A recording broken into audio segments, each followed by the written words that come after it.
Olá, aqui é o professor Bran.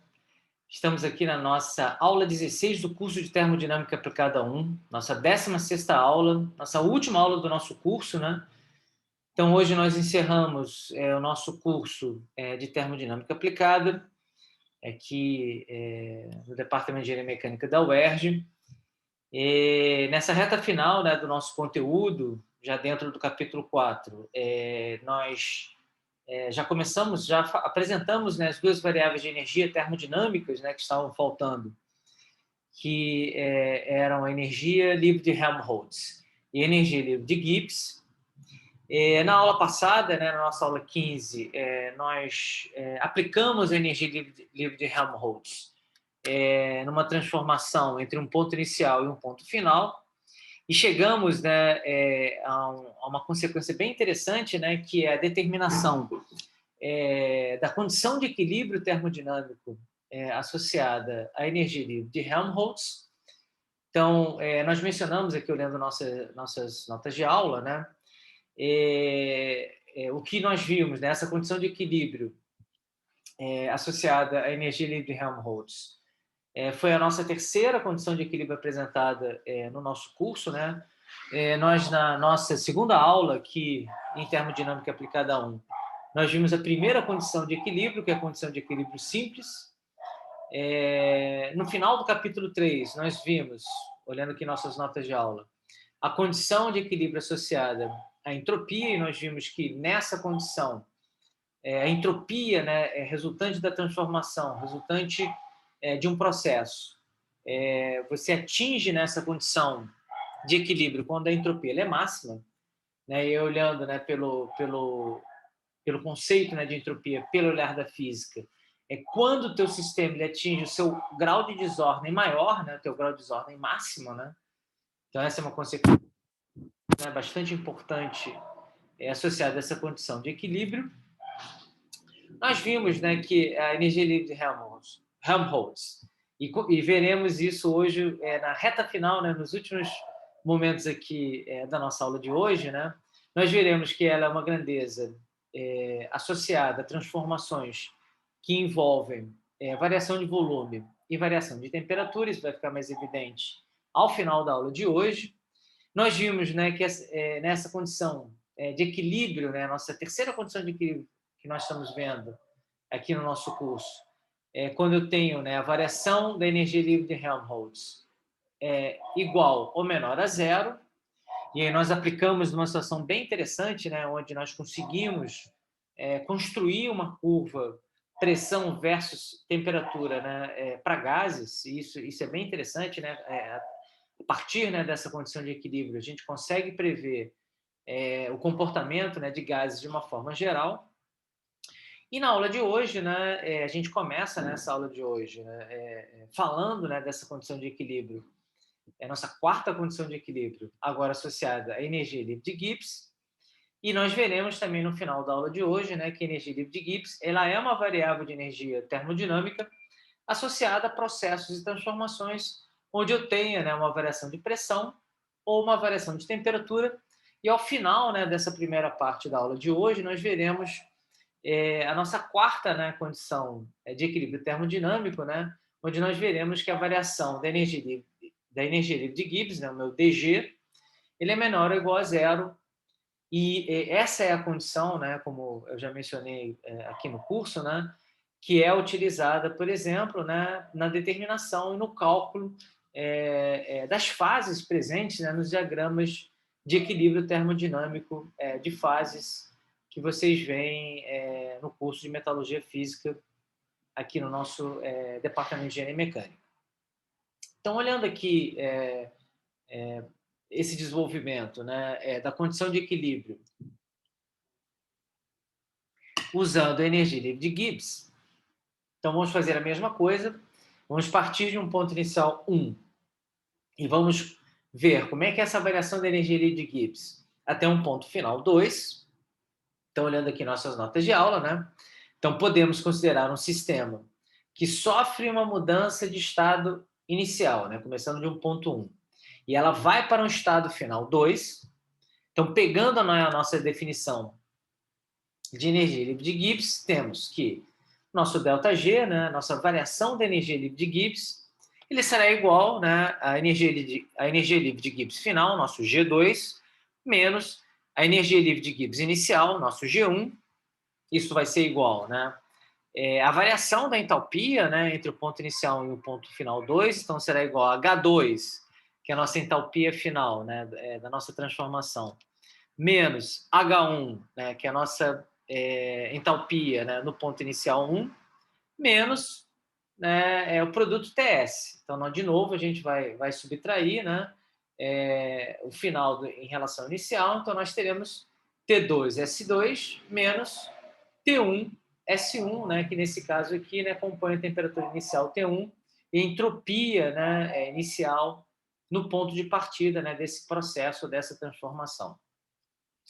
Desmembrando, né, lembrando, né, que a nossa definição de entalpia, né, ela na realidade é um conjunto, né, de variáveis de estado termodinâmicas. Então, H grande ele é igual a U mais o produto PV. Então, no fundo, H2 menos H1, ele será igual a U2 menos U1 mais o produto P2V2 menos o produto P1V1.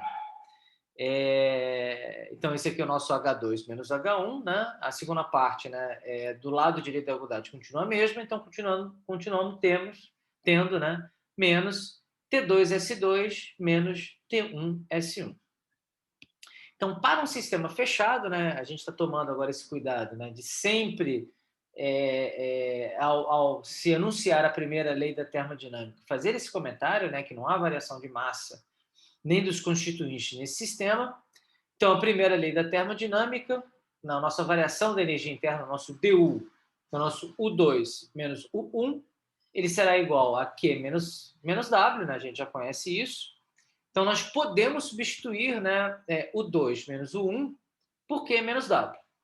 Então, a nossa variação da energia livre de Gibbs, né, o nosso G2 menos G1, ele será igual a Q menos W, né, calor menos o trabalho, mais P2V2 menos P1V1, né, essa diferença, né, entre o ponto final e o ponto inicial do produto PV, né, menos T2S2 menos T1S1.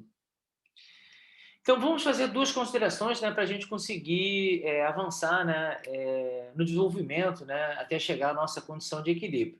Então, vamos considerar, né, então, olhando aqui nossas notas de aula, né. Então, supondo que o processo é levado a temperatura constante. Então, T1 e T2 são iguais. E a gente vai dizer, né, que T1 é igual a T2, que é igual a T, e também, né, que a gente leva esse processo à pressão constante. Então, P1 e P2 são iguais e a gente vai dizer, né, que ele é igual a P grande, né, a P.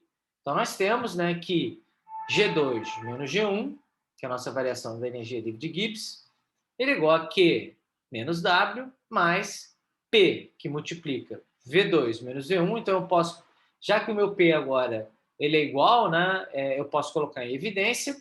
Eu também vou fazer a mesma coisa, né, com a temperatura, já que a temperatura T1 é igual a T2, então eu vou ter, né, que P vezes V2 menos V1 menos T, que multiplica, né, a variação da entropia final menos inicial, S2 menos S1.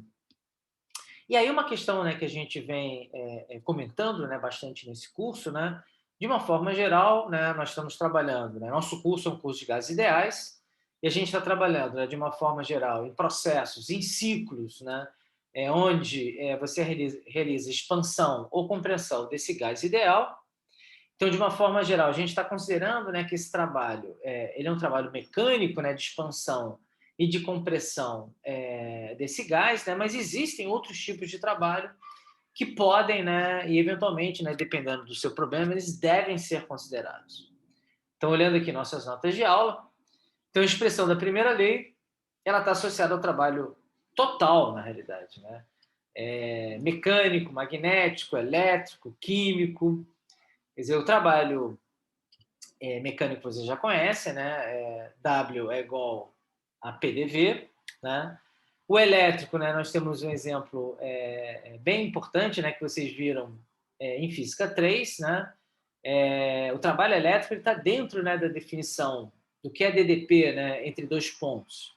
Então, se vocês relembrarem lá no capítulo do livro Fundamentos de Física do Halliday, que aborda, né, a questão da diferença de potencial da DDP, né, a DDP é simplesmente definida, né, como um trabalho, né, de deslocamento, né, de uma carga que esteja no infinito, né, até o ponto, né, de interesse no teu sistema. Então, lembrando, né, tudo está associado, né, ao trabalho. A gente mencionou também isso no início do capítulo 2, né? Quer dizer, o trabalho, ela foi a primeira forma, né, de energia a ser observada, isso é bem interessante, né? Porque ela é basicamente uma energia, digamos assim, mais visível, digamos assim, né? Pegando lá a definição de física 2, né? Trabalho é igual a força vezes deslocamento. Tem uma força que produz o deslocamento. Então, você vê o deslocamento, né? Entre aspas, né? De alguma coisa, né? Dentro do teu sistema. No caso do trabalho elétrico, né? Você está vendo esse deslocamento dessa carga, né? Em relação a um ponto no infinito, né? Até o teu ponto de interesse no teu sistema. Um exemplo de trabalho magnético, né, que nós temos é dentro de uma propriedade, por exemplo, que existe, né, em todos os elétrons, né, que é o spin do elétron. Então, o spin do elétron, existem duas possibilidades, ele pode estar up ou down, né? A magnetização, né, em materiais, de uma forma geral, ele é definido, né, ele é definida, né, por essa condição. Então, o material não magnetizado ele tem essa posição up ou down dos spins do elétron de forma aleatória, né, desorganizada, né, dentro de um certo material magnético. Se esse material está magnetizado, né, um ímã, por exemplo, ou ele vai ter, nessa condição de magnetização, todos os elétrons daquele material na condição up, ou, né, todos os elétrons, né, daquele material na condição down. Né? Então, isso também é um exemplo, né, de trabalho, né, que se o material, se os spins de um elétron de um material desmagnetizado, né, eles estão aleatoriamente para cima ou para baixo, e você faz, né, um processo de magnetização, onde você força esse deslocamento, né, dos spins, né, de uma certa condição down, por exemplo, para uma condição up, esse deslocamento, né, do spin é considerado um trabalho magnético. Né? Então, isso é uma característica que é importante. Então, efetivamente, né, a matéria, né, os elétrons, fazem trabalho quando eles assumem, né, uma condição especial, diferente, né, de spin, né, em relação à condição original que esse elétron tinha. Então, na realidade, quando a gente olha, voltando aqui às notas de aula, né? Quando a gente olha, né, o nosso trabalho, né, na primeira lei da termodinâmica, né, quando ele está escrito na forma de W, a gente está olhando esse trabalho total. Né? Então, a expressão, voltando aqui às nossas notas de aula, então a expressão da primeira lei, né, ela está associada ao trabalho total, e a gente tem, né, esses diversos tipos de trabalho, né, realizado pelo ou sobre o sistema. Então, esse trabalho total W, ele pode ser escrito como? Então, a gente vai separar, né, a contribuição, olhando, né, esse trabalho total, a gente vai separar a contribuição do trabalho mecânico em relação às outras contribuições de trabalho que possam, né, acontecer nesse sistema, né, quando ele está realizando alguma transformação ou algum processo. Então, o nosso W total ele será igual a um W', né? Eu vou usar esse termo linha, né? Associado a outros tipos de trabalho não mecânicos, né? Então, magnético, elétrico, químico, né? Mas a nossa parcela já conhecida, né? Associada ao trabalho mecânico, é justamente o produto P, que multiplica, né, a variação de volume V2, entre dois pontos, né? V2 menos V1. Então, vamos fazer algumas considerações, né? Então, considerando que o sistema não realiza trabalho mecânico, né? Então, essa parcela, né, P, V2 menos V1, ela desaparece. Então, a variação da energia livre de Gibbs, que é o nosso G2 menos G1, ele será igual a Q menos W', né? Eu tirei, né, a parte do trabalho mecânico, menos T, que multiplica S2 menos S1.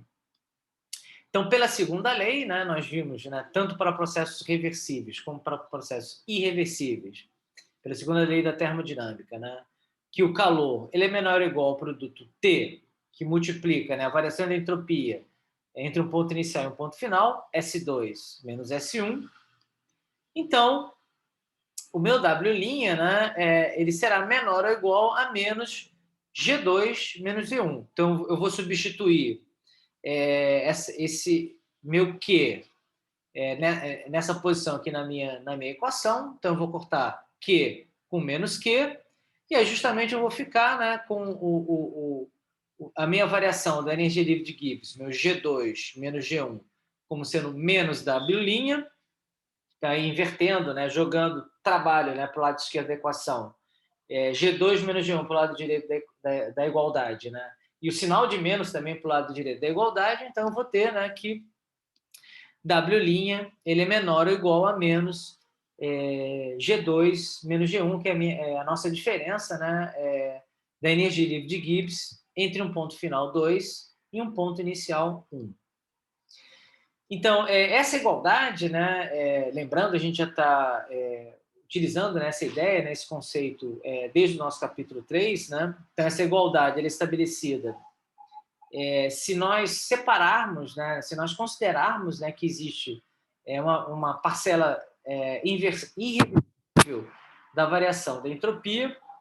Então, agora jogando menos, né, para o lado esquerdo da igualdade, então menos W' é igual a G2 menos E1, e aí eu coloco, né, essa parcela extra, né, da entropia, né, gerada pelo processo irreversível. Então, eu tenho um mais T que multiplica ΔS irreversível. Então, se eu estou considerando, né, um processo isotérmico a pressão constante, né, agora eu vou voltar, né, onde apenas o trabalho mecânico é realizado, então meu W' ele é igual a zero.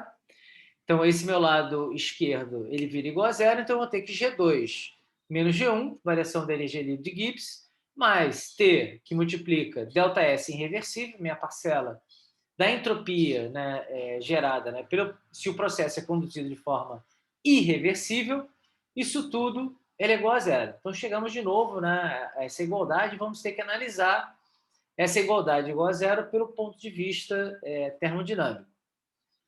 Então, se o processo, né, do estado inicial, olhando aqui nossas notas de aula, 1, para o estado final, 2, for conduzido reversivelmente, então essa parcela, né, do ΔS irreversível ele vai ser igual a zero, é o que ele está colocando aqui, né? ds irreversível é igual a zero. E aí, para manter essa igualdade, né, dessa nossa equação de equilíbrio, né, que nós desenvolvemos, dg tem que ser igual a zero. Então, essa é a nossa condição de equilíbrio termodinâmico baseada na energia livre de Gibbs.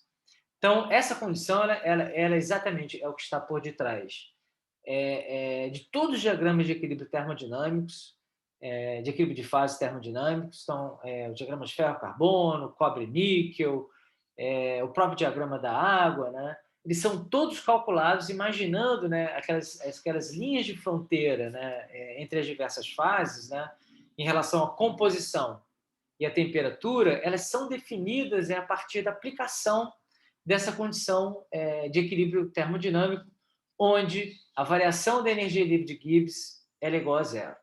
Então é interessante, né, lá na pós-graduação do nosso curso de Engenharia Mecânica da UERJ, eu ofereço, né, um curso de termodinâmica para diagramas de fase, e justamente o nosso curso começa exatamente nesse ponto de partida que a gente está apresentando aqui nesse momento, né? Então, é interessante, né, que todos esses conceitos que nós vimos aqui em termodinâmica aplicada a 1, eles são bastante gerais, né? A gente tem esse enfoque para engenharia mecânica, né? Mas a partir desse momento, né, a partir de termodinâmica 1, que é uma termodinâmica clássica, né, ela pode ser adotada, né, ela pode ganhar um olhar mais específico, dependendo do seu interesse, né, de aplicação, né? Então, voltando a olhar aqui nossas notas de aula, né?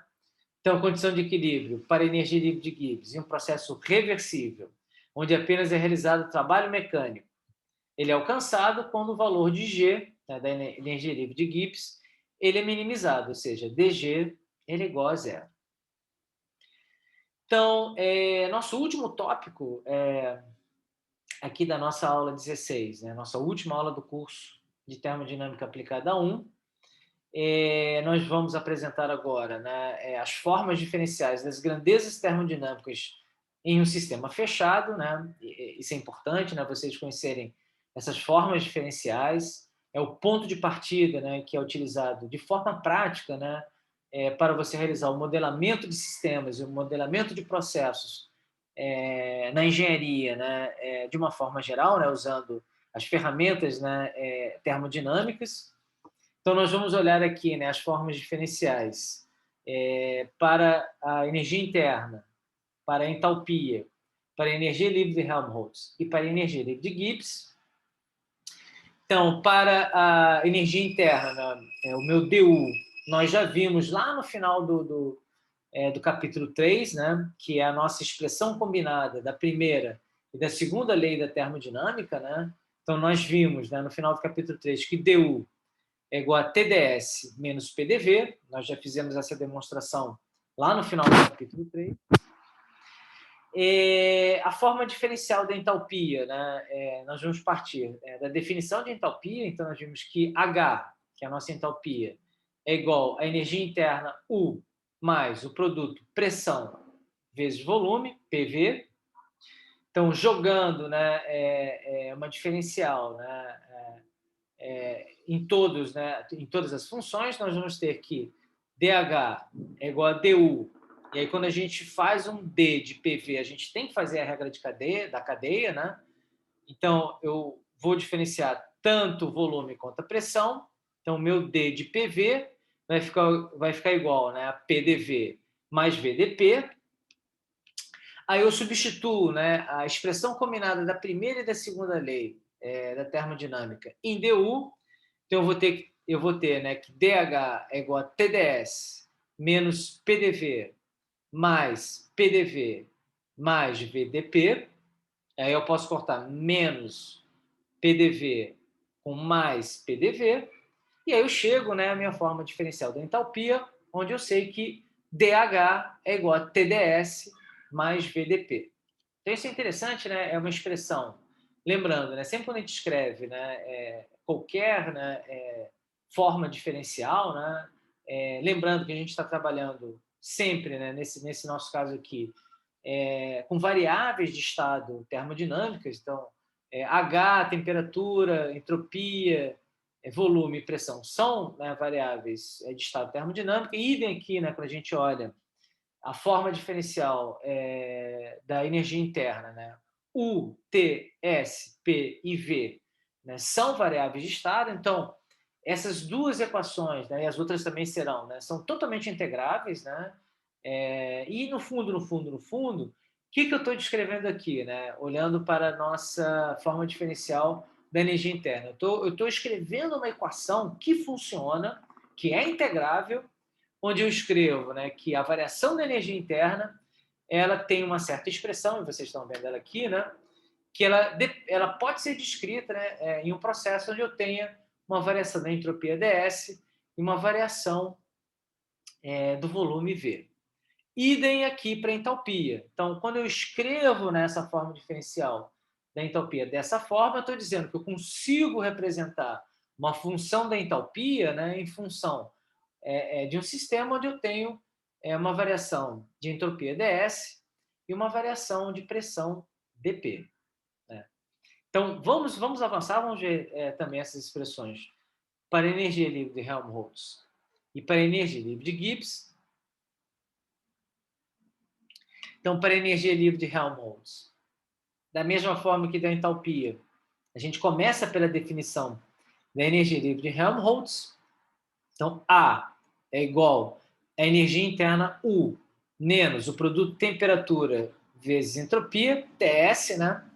E aí, de novo, nós vamos substituir, né, a expressão combinada da primeira e segunda lei da termodinâmica, né, para DU.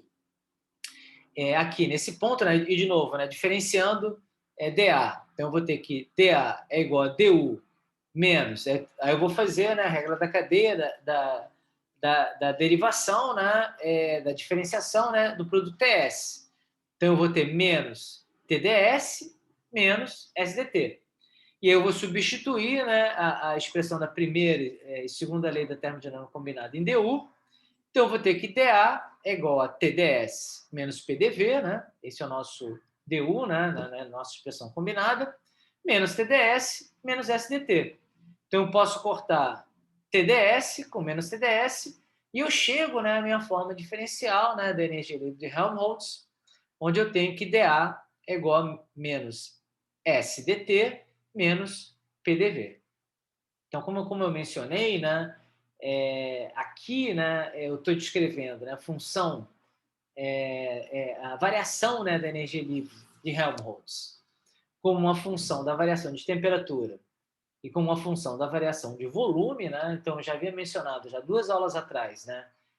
Por que os físicos eles preferem, né, nos seus desenvolvimentos, trabalhar com a energia livre de Helmholtz? Porque efetivamente você consegue conhecer, né, as condições, né, a situação de energia mínima de uma grandeza de energia termodinâmica, nesse caso, a energia livre de Helmholtz, numa situação em que seu processo e a sua transformação eu tenha variação de temperatura e variação de volume. Então, para os físicos, né, esse tipo de situação ela é mais interessante, né? Quer dizer, basicamente eles trabalham muito, né, com sistemas de expansão de gases, de expansão de volume, né, nas mais diversas condições dentro das áreas de interesse na física, mas isso na engenharia não é tão interessante, né? Basicamente, numa planta, né, num chão de fábrica, você não vai querer, né, que o teu reator químico ele sofra, né, uma variação de volume muito violenta, né, tanto com expansão quanto com pressão, né? Você não quer que o teu reator exploda ou ele imploda, né, em função de uma variação abrupta, né, de volume.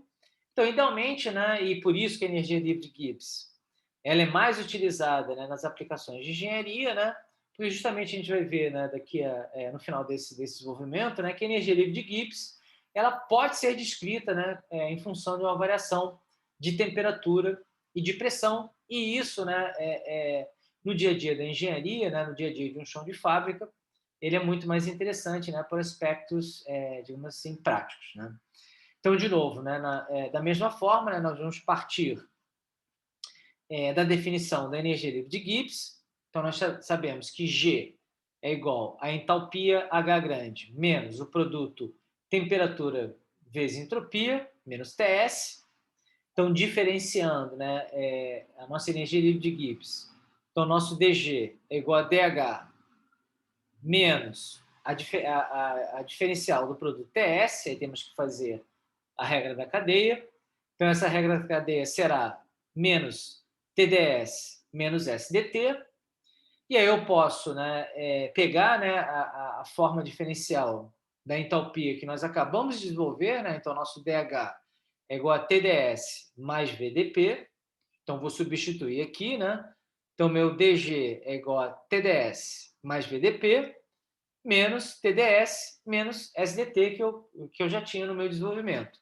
Então, eu posso cortar TDS com menos TDS e aí eu chego à conclusão, né, que a variação, a minha forma diferencial da energia livre de Gibbs, meu DG, ele será igual a VDP menos SDT. Então, de novo, né, aqui, né, eu estou descrevendo, né, a variação da energia livre de Gibbs como sendo, né, um processo, né, onde eu tenho, né, uma variação de pressão dP e eu tenho uma variação de temperatura dT.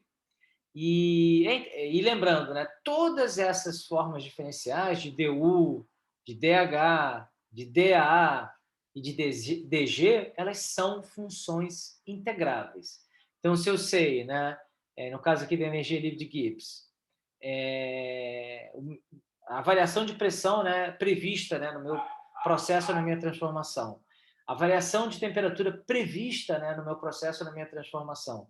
Se eu conheço o volume do meu sistema, né, que é fixo, e se eu conheço a entropia do meu sistema, né, eu consigo determinar essa variação da energia livre de Gibbs, basicamente fazendo essas integrações associadas a dP e a dt. Então, nós encerramos a nossa aula 16 de hoje, né? Estamos encerrando o nosso curso de termodinâmica aplicada. Quero agradecer aqui a assistência de todos vocês aqui nas nossas aulas, que nós tivemos aqui ao longo de todo esse período.